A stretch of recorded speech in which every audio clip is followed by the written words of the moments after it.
근심하게 한 자가 있었을지라도 나를 근심하게 한 것이 아니요 어느 정도 너희 모두를 근심하게 한 것이니 어느 정도라 함은 내가 너무 지나치게 말하지 아니하려 함이라. 이러한 사람은 많은 사람에게서 벌받는 것이 마땅하도다. 그런즉 너희는 차라리 그를 용서하고 위로할 것이니 그가 너무 많은 근심에 잠길까 두려워하노라.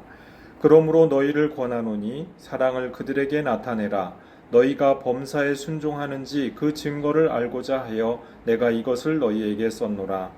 너희가 무슨 일에든지 누구를 용서하면 나도 그리하고 내가 만일 용서한 일이 있으면 용서한 그것은 너희를 위하여 그리스도 앞에서 한 것이니 이는 우리로 사탄에게 속지 않게 하려 함이라. 우리는 그 계책을 알지 못하는 바가 아니로라. 아멘.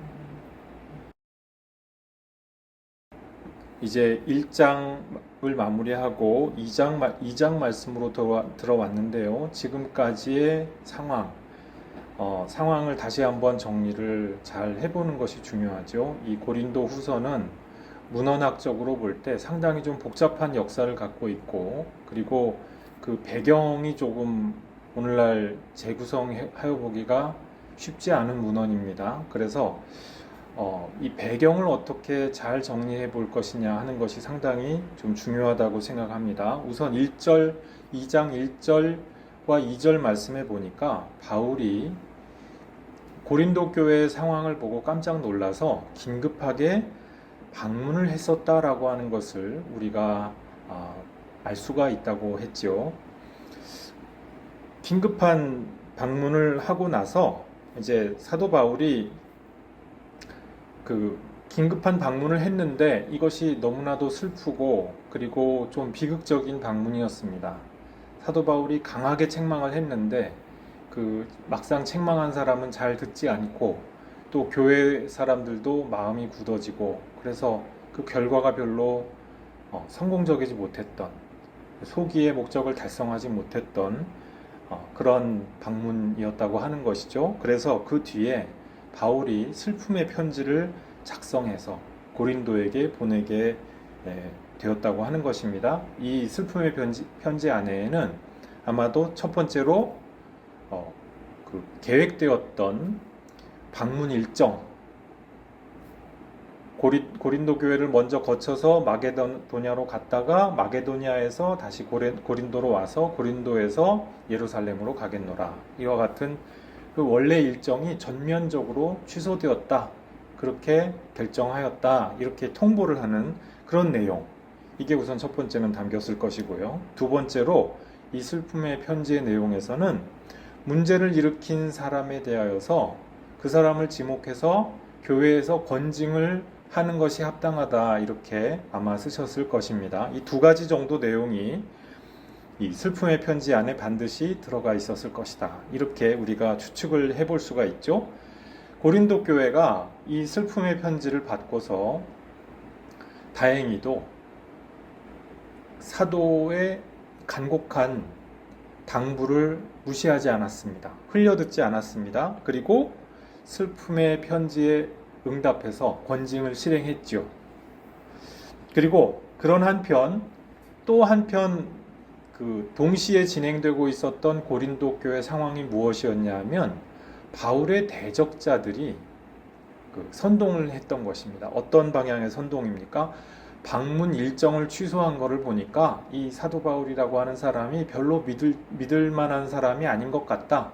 바울의 신뢰성을 의심하도록 부추겼죠.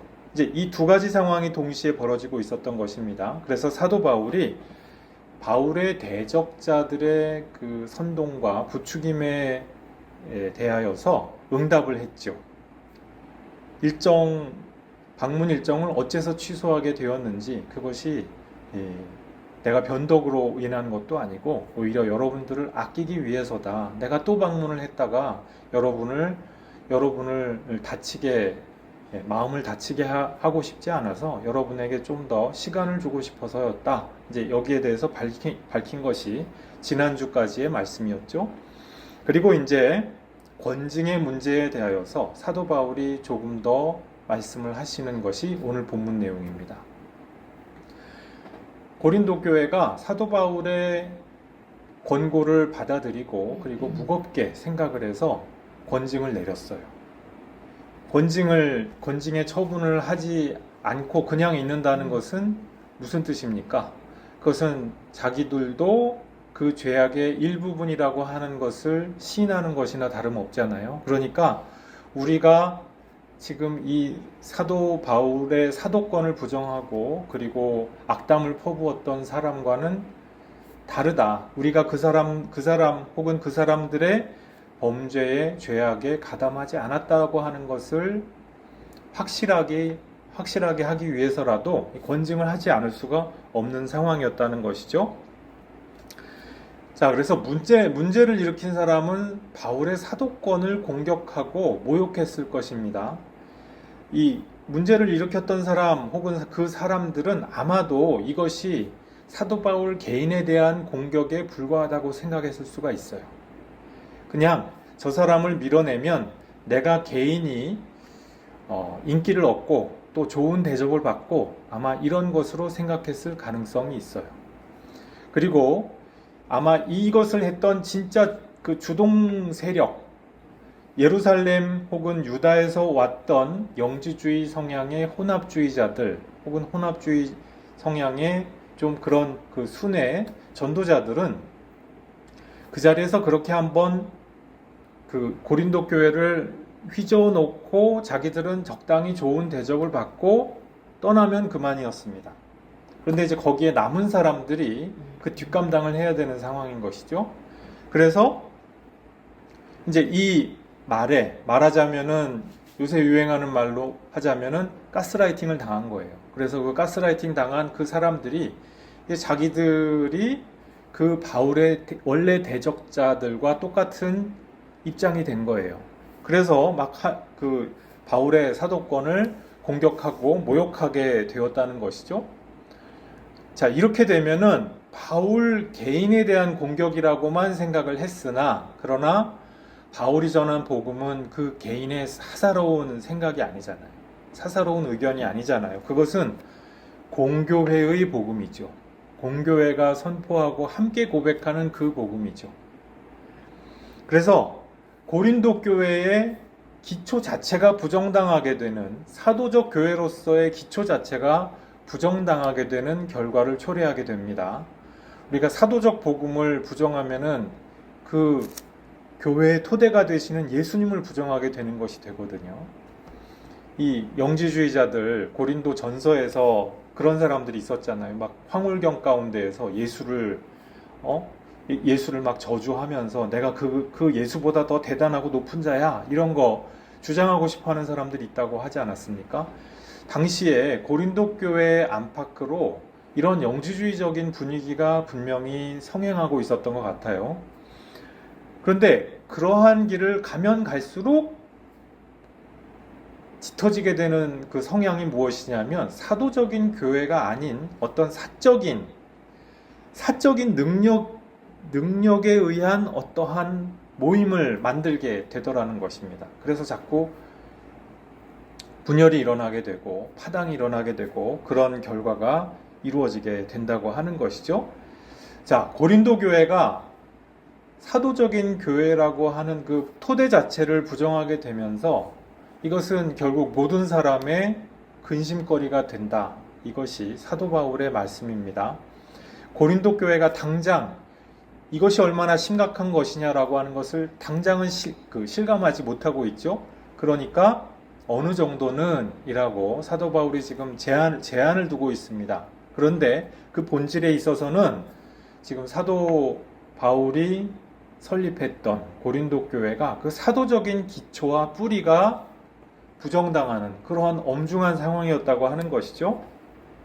자, 그래서 사도 바울은 권징을 하도록 권고했고 그 설립한 선교 목회자인 사도 바울의 권고를 받아들여서 고린도 교회의 그 지도부라고 할까요? 그분들이 이제 다 모여서 권징을 행했다고 했죠. 여기서 많은 사람을 통해서 권징받는 것이 마땅하도다. 우리 한글 성경에 보면 이렇게 기록이 되어 있는데, 많은 사람이라고 하는 것이 무엇을 이야기하느냐? 우리 다수에 의한 폭력 이런 거 되게 무섭다고 생각하는 시대 아닙니까? 근데 여기서 많은 사람이란 그런 의미가 아니고요. 이게 우리식으로 이야기하면 총회에 해당하는 이 표현입니다. 이 쿰란 공동체에서도 라빔이라고 해서 많은 사람, 이 총회를 표현할 때 많은 사람이라고 하는 표현을 썼거든요. 그래서 사도 바울도 아마도 이런 많은 사람이라고 하는 표현을 통하여서 그 교회 공동체의 총회가 모여 있을 때, 또 우리 교회로 보면 어떤 것입니까? 뭐 재직회, 공동의회, 우리 개교회적인 차원에선 그 정도를 얘기할 수가 있겠죠. 또 노회, 총회 모두가 함께 모이는 그 총회를 가리키는 표현인 것입니다. 그래서 권징을 받아 마땅한 잘못이다. 이것을 사도 바울이 말씀을 한 것이죠. 자, 이것은 총회에 의해서 권징의 처분을 받아 마땅한 그러한 잘못인데, 그런데 여기에 이제 총의가 모였습니다. 그렇게 해서 사도 바울의 권고대로 권징이 내려졌어요. 근데 사도 바울이 지금 이것을 굳이 또 이야기하신 것이 아니라는 말입니다. 정당하다. 이것은 우리 번역이 이제 당연히 그렇게 우리 개역 개정판에 나와 있는 마땅하다. 요 번역이 맞는 표현인데 여기서 담지 못하는 표현이 있습니다. 그것이 무엇이냐면은 원문을 보면은 마땅하다는 의미만이 아니라 충분하다 라고 하는 뜻이 있다고 하는 거예요. 그래서 제가 다른 번역본들을 한 10여 종 정도 확인을 해봤습니다. 그랬더니 라틴어 불가타역부터 시작을 해서 우리가 성경 연구를 할 때 주로 참고하게 되는 주요 역본들이 다 우리처럼 마땅하다고 옮기고 있질 않아요. 우리 번역이 좀 독특한 번역입니다. 여기서 대다수 번역본들은 충분하다라고 하는 쪽으로 옮기고 있습니다. 그러니까 권징을 내렸는데 그 권징이 이제는 충분하다, 그 뜻입니다. 자, 이 권징이 어떤 수위에 어떠한 형태의 권징이었느냐, 그것은 오늘날 우리가 구체적으로 알기는 어렵습니다. 일단 우리가 쉽게 추측하고 예상해 보기로는 수찬정지, 성만찬에 참여하는 것을 금하는 그와 같은 권징을 생각할 수가 있습니다. 그리고 또 예배 참석 자체를 금지하는 그런 수위의 권징도 생각해 볼 수 있겠죠. 또 예배는 참석하되 성도들이 그 사람을 지목해서 가까이 하지 않도록 하는 그러한 친교 금지의 권징도 생각하여 볼 수가 있습니다. 성경에 나와 있는 다른 곳에서 나와 있는 기록들을 토대로 해서 볼 때요, 어떠한 것이 됐든지 사도 바울은 이와 같은 권징이 이미 내려졌는데 그만하면 됐다는 것입니다. 그만하면 충분하고 계속 지속하지 않아도 좋다, 이렇게 그 뜻을 전달했다는 것이죠. 그러니까 이 권징은 예전에 근친상간한 자의 케이스가 있었죠. 고린도 전서에서. 이 케이스는 이 세상에서 끝날까지 계속 지속되는 권징입니다. 계속 지속되어서 자기 죄가 얼마나 심각한 것인지 반드시 깨달아 알 수 있도록 하는 이 극약 처방이라고 말씀드리지 않았습니까? 근데 여기서는 그것이 아니라는 거예요. 그것이 아니고 이 권징은 이제 기간상 그만하면 됐다라고 지금 말씀하시는 그 맥락이라는 것이죠. 그러면서 이제 7절에서 11절까지 이제는 용서를 좀 했으면 좋겠다 라고 하는 그 말씀을 지금 사도 바울이 말씀을 합니다. 분명히 잘못은 했어요. 잘못은 했는데 그 잘못한 거에 대해서 끝까지 정의를 관철시키는 그것만이 다가 아니다. 지금 사도 바울이 그것을 말씀을 한다고 하는 것이죠. 첫 번째, 용서를 해야 하는 근거와 까닭이 무엇입니까? 7절 말씀에 보니까요, 문제를 일으킨 사람이 근심에 삼키워지지 않도록 하기 위해서 이제는 용서를 했으면 한다. 사도 바울이 이렇게 말씀을 하고 있죠. 너무 사람이 근심하게 되면 어떻게 됩니까? 이 요한 크리소스토모스가 이제 자살할지도 모른다. 그러니까 더 이상 너무 근심하고 자살하는 그런 허무한 선택을 하지 않도록 이제 조금 그 사람을 용서해주고 그 관용할 수 있는 아량을 보여주었으면 한다. 이제 이와 같이 본 적이 있고요. 또 그것이 아니더라도 우리가 근심이 사람이 너무 깊어지면 자포자기하는 수가 있겠죠. 자포자기해가지고 더 큰 죄악을 범할 수가 있겠죠. 막 세상으로 나가서 막 그냥 끝도 없이 삐뚤어지는 막 그런 케이스 생각해 볼 수 있겠죠. 또 믿는 사람들에게 믿는 사람을 골라다니면서 막 나쁜 짓 하고 이런 것도 생각해 볼 수가 있겠죠. 또 근심에 삼키워지면 어떤 일을 행할 수가 있겠습니까? 교회 공동체와 또는 교회 지체들과 아예 신교 자체, 그 교류 자체를 딱 끊는 경우를 생각해 볼 수 있겠죠. 사람이 교회에서 상처받았을 때 그럴 수가 있지 않겠습니까? 이 모든 것들이 사실 그 지금 권징의 대상이 된 그 본인에게 좋은 상황이 아니죠. 그 영육 간의 해로운 일들 아니겠습니까? 그래서 권징의 처분이 내려진 이 당사자가 자기 잘못을 어느 정도 깨달았다고 한다면, 뉘우침이 있다고 한다면 이제는 돌이키고 또 회복할 수 있을 만한 그런 기회와 자유도 필요하다. 기회와 자유도 주었으면 좋겠다. 그러므로 그들에게 사랑을 나타내라. 8절 말씀이 이렇게 말씀을 하거든요. 그러니까 여기서 지금 사도 바울이 정의와 사랑을 동시에 말씀을 하고 있습니다. 분명히 사도 바울은 권징으로 정의를 요구했어요.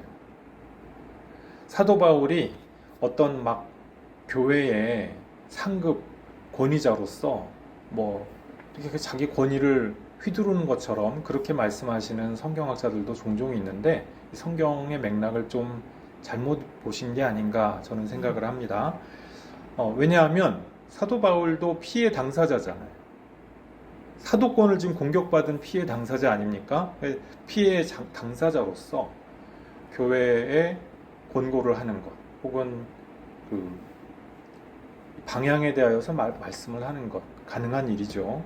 어쨌든 사도 바울이 지금 정의와 사랑을 동시에 말씀을 한다는 거예요. 권징은 권징인데 그러나 그것이 너무 극단적인 형태로 가지 않도록 말씀을 하기 때문에 소위 말하는 정의와 사랑의 관계에 대하여서 우리가 이 맥락에서 생각을 해봄직하다는 것이죠. 파울 틸리라고 하는 20세기의 신학자이자 종교 철학자가 있습니다. 이분이 사랑과 정의가 어떤 관계냐? 변증법적인 통합의 관계다. 이렇게 정의를 한 적이 있습니다. 변증법적인 통합의 관계라고 하니까 좀 무슨 감이 오십니까? 불필요하게 좀 어려운 표현인데요. 하지만은 이분이 하시는 말씀을 잘 읽어보면 본질을 잘 짚으신 것 같아요. 본질을 굉장히 잘 짚으셔서 잘 표현을 하시긴 했는데 불필요하게 어렵습니다. 우리가 이제 교회 공동체에서 함께 알아듣기에는 너무 좀 어려워서 이분이 좀 교회 변두리를 좀 이렇게 변두리에서 활동을 하신 분이거든요. 그래서 조금 공동체하고 동떨어져 있는 것 같은 이야기를 할 때가 종종 있으신데 어쨌든 이것을 우리가 좀 쉽게 표현을 다시 한번 바꾸면은 상호 수렴의 관계다. 상호 수렴은 우리가 좀 바로 이해가 되죠. 정의와 사랑이라고 하는 것이 서로 정의상 기본적이고 기초적인 정의상으로는 뜻상으로는 서로가 구분이 되죠. 그런데 서로가 사랑을 쭉 밀고 나가고 정의를 쭉 밀고 나가면 결국엔 어떻게 됩니까? 정의와 사랑이 하나로 이렇게 수렴이 되는 경지에 오게 된다고 하는 그 말씀입니다. 원초적이고 기본적인 차원에서는 다르고 구분되는 것처럼 보이는데 실제에 있어서 심화되고 차원이 높아지고 그리고 지평이 넓어지면 넓어질수록 결국 정의와 사랑은 하나로 모이게 되더라. 그 말씀입니다. 하나의 차원으로 모여들게 된다라고 하는 것이죠. 우리 지금 고린도 교회의 경우가 그런 것 아니겠습니까? 정의를 여기서 끝까지 관철하면 어떻게 되겠어요? 지금 사도권을 모독하고 모욕하는 중죄를 범한 것 아닙니까? 그런데 이것을 끝까지 관철해가지고 감히 교회의 기초를 부정해? 그러면서 끝까지 갔다고 생각을 해보십시오. 언제 이 권징이 끝나겠어요? 영육간에 이 문제 당사자의 영육간의 생명을 잃게 되는 불상사가 일어나지 않겠습니까? 원래 권징의 목적은 그게 아니잖아요.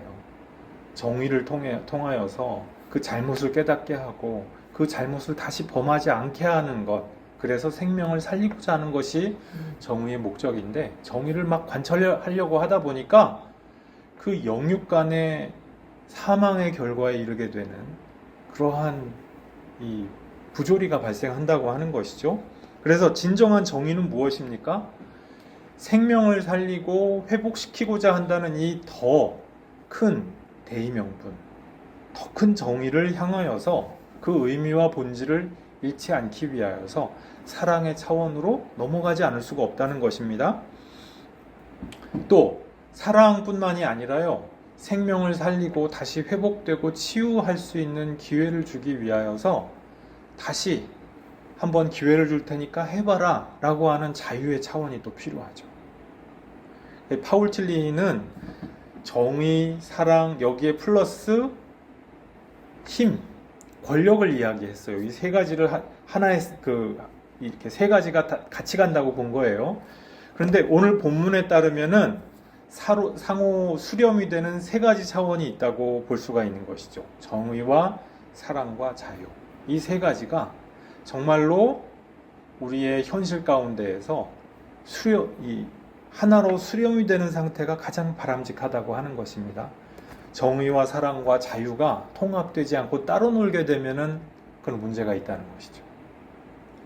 너무 정의가 막 관철이 돼가지고 사랑이 깨지고 자유가 깨진다든지, 너무 막 자유분방해가지고 정의도 깨지고 사랑도 깨진다든지, 이것은 잘못이라는 것입니다. 그래서 우리 개인의 삶에 있어서나 공동체에 있어서나 정의와 사랑과 자유가 잘 통합되도록 이것을 유지하는 것이 가장 건강한 상태겠죠. 사도 바울은 지금 이것을 위하여서 이 지금 권징 처분을 받은 이 당사자에게 기회를 주었으면 좋겠다라고 하는 것입니다. 자, 두 번째로 고린도 교회가 다시 용서를 하도록 사도 바울이 권면하는 까닭이 무엇이냐? 고린도 교회가 사도 바울에 대하여서 순종을 하고 있는지 그 증거를 다시 한번 보여주면 좋겠다라고 하는 바로 그것입니다. 이미 고린도 교회는 바울이 썼던 눈물의 편지에 반응을 했죠. 그렇게 해서 그 결과 권징을 행했던 것 아닙니까? 그런데 이제 다시 한번 사도 바울이 그 사랑과 용서의 요청에 대해서도 권징의 요청에 대해서뿐만이 아니라 사랑과 용서의 요청에 대해서도 순종하기를 권고하는 그러한 모습을 볼 수가 있다고 하는 것입니다. 사도 바울이 우리가 알다시피 고린도 교회에서 섬기는 종으로서 겸손하게 섬겨왔던 분이죠. 성도들이 사실 공개한 그것을 가지고 의식주를 다 해결하고 다 이렇게 대접받으면서 생활할 수도 있잖아요. 우리 복음서의 그 기준에 따르면. 근데 사도 바울은 그런 사도들의 특권까지도 다 내려놓고 특권을 특권이라고 주장하지 않고 텐트 메이킹, 그 천막 치는 일하고 가죽 다듬는 일을 하고 하면서 노동 현장에서 그 일용 노동 이런 것을 하면서 자기 생계를 해결하면서 동시에 복음 전도를 했던 그런 겸손한 분이었죠. 그러나 동시에 사도 바울은 이제 공동체로 하여금 순종을 기대해야 하는 위치에 있는 그러한 지도자이기도 했다는 것입니다. 이 지도자로서 지금 공동체에게 순종을 기대한다고 그렇게 이야기하면서 순종을 이끌어내고자 하고 있습니다. 그런데 이 순종이 어떤 순종입니까? 자기 권력을 휘두르는 순종이 아니죠. 앉아 일어서 이거 하는 순종이 아니라 그 말씀입니다. 우리 흔히 이야기하는 완장질하고 자기에게 뭔가 계급장이 붙어 있는 것 같은 그러한 자기 권력을 휘두르는 의미에서 순종을 이끌어내려고 하는 것이 아니죠. 바울의 대적자들에게 승리를 거두고 싶어서 막 호승심에 겨워가지고 이런 말을 하는 것도 아니었죠. 이 사도 바울의 권고를 듣고 순종하는 것이야말로 고린도 교회 공동체가 정말 건강성을 유지하고 안녕을 기할 수가 있는 그러한 길이기 때문에 순종을 원하고 기대한다 라고 그렇게 얘기하는 것입니다. 우리 부모된 심정이 그렇죠. 엄마 아빠가 그 아들 딸한테 뭘 얘기할 때 아들 딸이 못됐으면 좋겠다, 망하기를 바라서 이것도 해라 저것도 해라 보통 그러지 않습니다. 그렇죠? 건강한 엄마 아빠라면은 그 자식이 건강하기 위하여서 진정한 안녕을 유지하기를 바라는 마음에서 좋은 길을 일러줍니다. 나름의 판단에 의한 것이지만요. 즉 사도 바울도 사도적인 판단으로 볼 때 지금 이 시점에서 용서를 하는 것이 맞다는 것입니다. 용서를 할 때 고린도 교회 공동체가 공동체로서 건강성을 유지할 수가 있다. 이렇게 판단을 해서 지금 순종을 다시 한번 요구하면서 용서를 해주었으면 좋겠다. 이렇게 권하고 있다는 것입니다. 우리도 막 이렇게 싸우면서 우리 가운데 갈등이 있을 때, 다툼이 있을 때 사람이 상대방이 뉘우치고 잘못한 것을 뉘우치고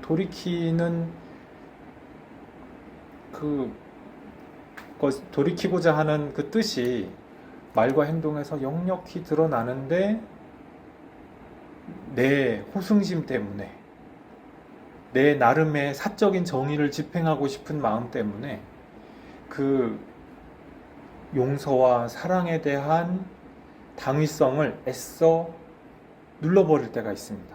그것은 잘못된 것이죠. 사랑과 정의와 자유, 이 세 가지는 항상 같이 가는 것입니다. 그리고 이 모든 것들, 이 세 가지 차원이 하나로 잘 통합이 되어야 그리스도인으로서 건강한 실존을 이룰 수가 있다고 하는 것입니다. 그래서 지금 고린도 교회의 사도 바울이 지금 이 시점에서 용서를 권고한다고 하는 것이죠. 자, 그리고 10절 말씀해 보니까요. 사도 바울이 이 고린도 교회에게 다시 한번 용서를 간곡히 권면하는 까닭이 무엇이냐? 그리스도 앞에서 바울과 고린도 교회의 결속을 확인하기 위해서라는 것입니다. 우리 요한복음 17장에 예수님의 대제사장적인 기도가 생각나지 않습니까? 아버지와 내가 하나인 것처럼 저들도 하나가 되게 하여 주옵소서. 이런 기도를 예수님께서 하시는데요. 지금 그것과 매우 흡사한 상황이죠. 그리스도 앞에서 사도와 교회가 하나됨을 이룬다는 것입니다. 용서하고 사랑하는 면에서 하나됨을 이루었으면 좋겠다. 그것을 예수님 앞에 보여드렸으면 좋겠다. 지금 그 이야기죠. 사도 바울은 이미 문제를 일으킨 그 사람, 심지어 직접적으로 자신의 사도로서의 명예를 훼손한 사람 아닙니까? 그 사람을 이미 용서했다는 거예요.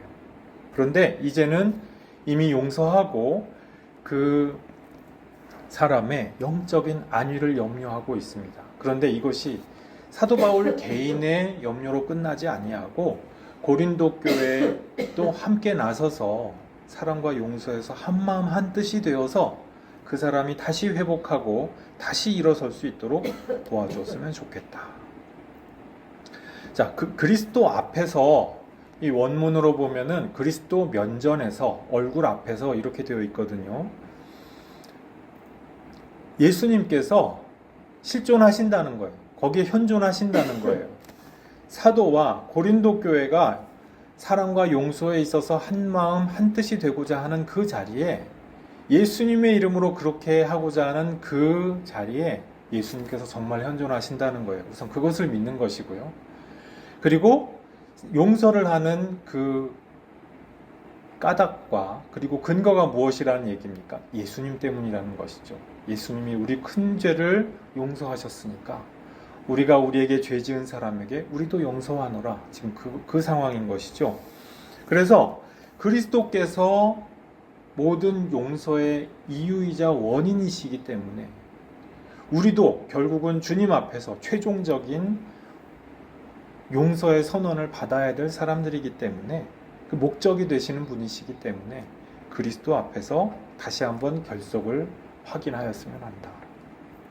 그래서 우리가 우리에게 죄 지은 사람들을 끊임없이 용서하고자 우리도 애를 쓰고 노력해야겠죠. 그렇게 함으로써 온 교회가 사랑과 용서 안에서 결속이 잘 되었을 때, 예수님 이름으로 예수님 앞에서 그렇게 결속이 되었을 때 이것은 예수님께서 보시고 칭찬하실 만한 일이라고 하는 것입니다. 자, 11절 말씀 마지막으로요. 사도 바울이 사랑과 용서를 주문하고 있는 마지막 까닭이 무엇입니까? 사탄의 계책에 속지 않기 위함이다 그랬습니다. 우리 이 세상에요, 극단적인 악이 참 많이 행해지고 있는 것을 우리 주변에서 많이 볼 수가 있죠. 근데 이 모든 극단적인 악들이요, 나는 악인이 될 거야, 나는 죄인이 될 거야 그러면서 행해지지 않더라는 거예요. 극단적인 악이 놀랍게도 정의의 이름으로 행해집니다. 그 악행 중에 이런 악행들 있죠. 상대방한테 그 죄가 없어요. 없는 죄고, 그런데 그 없는 죄를 만들어서 뒤집어 씌웁니다. 그렇게 해서 그 개인을 파탄에 이르게 만들고, 그리고 그 집안을 멸문지화에 화를 당하게 만들죠. 어떻게 그런 일을 할 수가 있습니까? 이 악행 아닙니까? 근데 어떻게 이런 악행을 할 수가 있느냐? 그 뿌리에는요, 너는 어차피 그런 나쁜 짓을 할 사람이야. 너는 그런 악인이야. 너는 어차피 그런 일을 할 것이기 때문에 우리가 정의에 처단을 하는 것이 마땅해. 그 생각이 있는 것이죠. 나름 정의의 판단인 것이죠. 그러나 이것은 공적인 정의의 판단이 아니라 그 나름 자기의 정의라고 생각되는 것을 가지고 처단을 일삼는 그 사람들의 사적인 정의의 발로, 그것의 말미암은 판단이라고 할 수가 있습니다. 그래서 사람이 정의는 정의이되 사적인 정의일 때 정말 이것이 위험합니다. 우리 사랑과 정의와 자유가 이것이 세 차원이 함께 하나로 수렴이 된다고 아까부터 말씀드리지 않았습니까? 이 수렴되지 않을 때 얼마나 이것이 위험한지 우리 생각을 해봐야 됩니다. 정의가요, 사적인 정의로 남아있을 때 이건 무시무시한 거예요. 이것이 극단적으로 가면은 이 세상 불특정 다수에 대한 폭력과 살인으로까지 갈 수가 있는 것입니다. 요즘 그런 묻지마 범죄 막 일어나고 있죠. 내가 이 세상의 잘못된 것에 대하여서 처단한다. 그것도 그것을 행한 그 사람들 나름의 입장에서는 나름의 사적인 정의를 집행하는 것이라고도 볼 수가 있어요. 왜? 나를 이렇게 힘들게 하는 나쁜 놈들이니까, 나쁜 세상이니까 내가 처단한다, 그것이죠. 묻지마 범죄의 그 깊은 심리적인 뿌리는요, 대단히 왜곡되고 비뚤어진 사적 정의감의 발로라고도 할 수가 있습니다. 사탄이 어떤 생각을 사용하고 이용하느냐? 사적인 사람, 사적인 자유, 사적인 정의를 이용한다고 하는 것입니다. 통합되지 않은 인간 나름의 사적 정의와 사랑과 자유를 악의 도구로 사용한다고 하는 것입니다. 자, 이것을 우리가 성경 곳곳에서 확인을 할 수가 있는데 오늘 본문 말씀에서도 지금 사도 바울이 말씀을 한다고 하는 거예요. 심지어 교회가 교회의 이름으로 권징을 행할 때도요, 이것이 사적인 판단에 머물러 있고 또 개인적인 보복의 감정에만 머물러 있고 공적인 차원으로 나아가지 않고 사랑과 자유로 통합이 되고 수렴이 되지 아니하는 상태에 원초적이고 기초적인 그러한 상태에 머물러 있는 자유, 이건 사탄의 먹잇감이 되기가 딱 좋다고 하는 것입니다. 이것을 우리가 성경을 통하여서 모르지 않는다 했어요. 정의를 행할 때에도 우리는 사랑을 항상 잃지 말아야 되고, 사랑을 행할 때에도 정의에 위배되는 사랑을 행하면 안 돼요. 그렇죠. 사랑을 행한답시고 여러 가지 뇌물과 부패와 부정과 이런 것들을 눈 감아주는 것이 사랑이 아닙니다. 그렇죠. 또 우리가 자유를 행한답시고 다른 사람들을 마음껏 유린하고 또 다른 사람들의 자유와 그 사람들을 전혀 생각하지 않는, 사랑 없는, 정의 없는 그런 행동을 할 때 그것을 우리는 건강한 자유라고 말을 할 수가 없는 것이죠. 그래서 사랑과 자유와 정의, 이 세 가지 차원이 예수님 앞에서 하나로 잘 통합이 될 때, 온전히 잘 결속을 이루어갈 때, 그때 사탄이 감히 넘보지 못하는 상태가 되는 것이죠. 그런데 그리스도 앞에서 사도와 교회의 결속이 깨어질 때, 또 그리스도 안에서 그리스도의 이름으로 교회들이 함께 결속하는 것이 깨어질 때 사탄의 먹잇감이 되기가 너무 쉽다는 거예요. 사탄의 불화살을 견뎌낼 수 없는 상태가 된다고 하는 것입니다. 사탄이 이것을 가지고 틈탄다고 하는 것입니다. 그래서 개개인의 주장은 굉장히 정의로 가득한 것 같죠? 굉장히 사랑으로 가득한 것 같죠? 또 굉장히 자유를 부르짖고 존엄한 것 같아요. 그런데 결국에는 어떻게 됩니까? 그것으로 말미암아 커다란 분란이 일어나고 만다고 하는 것입니다. 종교개혁 사건이 참으로 교회사에 있어서 한편으로는 다행한 일이면서도 한편으로는 너무 비극적인 일인 거예요. 어느 한쪽만이 막 너무 잘했다, 그렇게 할 상대가 없어요. 우리 종교개혁이 최고로 정통이다, 그런 것은 없다는 거예요. 사랑과 정의와 자유를 외치면서 종교개혁 시대에 어떤 부분에서 다들 지나쳤어요. 정의를 이야기하면서도 사랑과 관용을 잃지 말았어야 하고, 또 자유를 이야기하면서도 사랑과 정의를 잃지 말았어야 되는데,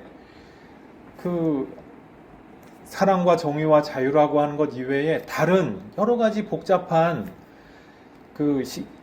이해관계들이 많이 개입되어 있는 바람에 종교개혁 시대의 카톨릭 교회도 서방교회 전체가 깊이 분열이 되어 있었습니다. 그 결과 어떻게 됐느냐? 그 뒤에 한 세대 이상 계속 전쟁을 했죠. 실제로 전쟁을 했습니다. 그래서 그때가 이제 바하가 생존했고, 그리고 개신교 정통주의 신학이 발전했던 그 시대거든요. 바로크 스콜라주의가 카톨릭에선 발전했고요. 근데 그때 당시에 너무 전쟁을 열심히 하다 보니까 교회 목사님들이 부족한 거예요. 목사님들을 하기로 되어 있었던 사람들이 전쟁 나가서 죽어버리니까 교회마다 설교자가 없는 거예요. 이 상황을 어떻게 합니까? 그러니까 정통주의가 반드시 옳으냐? 그렇지 않다는 것이죠.